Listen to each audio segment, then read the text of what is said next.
Not sure if many of you guys know who Charleston White is.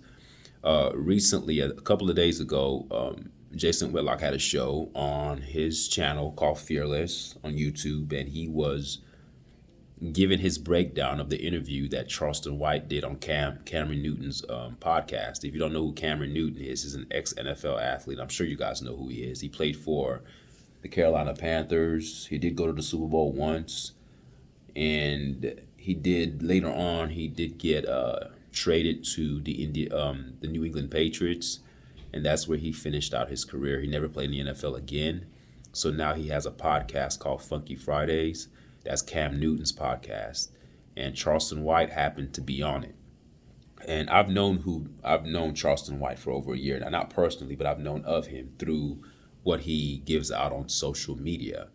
And if you look at the Jason Whitlock show, he didn't know much about him. I mean, he just thought the guy was kind of wacky and just like cursed a lot, used a lot of profane language, and he when I say he, Jason Whitlock sort of had an epiphany. He was like, let me listen to this guy and see what he has to say. So I'm assuming that when Jason Whitlock heard the podcast, he was excited or hopeful about the direction of Charleston White, and he's actually not that Jason Whitlock agrees with everything that Charleston White says, but he was in agreement with some of the viewpoints that he had towards certain things and certain dynamics of our culture.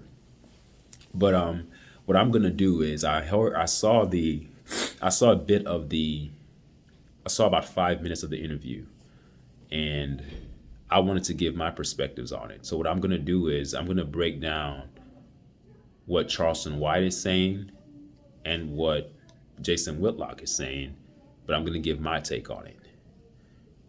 I had the opportunity yesterday to actually watch the entire 3 hour podcast. It's really, really, really long, and I'm not gonna do that. I'm not gonna break down the 3 hour podcast. But what I will do is break down Jason Whitlock's breakdown of Charleston White. So it's almost like a breakdown of a breakdown. That's what I endeavor to do. But I've known about Charleston White, and this is what I wrote about him over a year ago. This is a comment. This is something that I had wrote in my notes over a year ago. This is when Charleston White was getting into. I don't want to say he was getting into trouble, but he had conflict with certain gang members, with certain gang leaders, and he was very outspoken about the things that he saw that they were doing. And a lot of people didn't like what Charleston White was saying, and they kind of wanted to come at him, to impose harm upon him. So this is what I wrote about Charleston White then. I said, what Charleston White is doing is working for him. He's on the radar of everything. The pulse power of his energy is captivating and polarizing, to say the least. People who hear him are either heightened with intrigue or heightened with vitriol and anger. He's more than an entertainer. He's the evolutionary revolutionary of social media. What I mean by that is he is taking and evolving the principles of social media and causing people to see the potentiality of the power of that one voice through that oversaturated medium. He's going against the grain and doing it towards a segment of society, gangsters and gangs, that is viewed as taboo to do such a thing. His method is no method at all. It's raw and left for the consumer to cook it up any way that he or she elects to. Charleston doesn't give a care and is willing to die for what he does. That willingness to die takes away the presence of fear and is the one true liberating factor that makes him free. It also possesses a magnetic presence that draws people to him. He has an energetic army behind him that feel the way he does but are unwilling to publicly speak about it as he does. Charleston's voice is one of the streets, the real streets, not taken over by infiltrators who are using gangs and gangsters as a means to feed the death cult in America. The real streets are in pain, and Charleston is the proverbial elixir to that dilemma.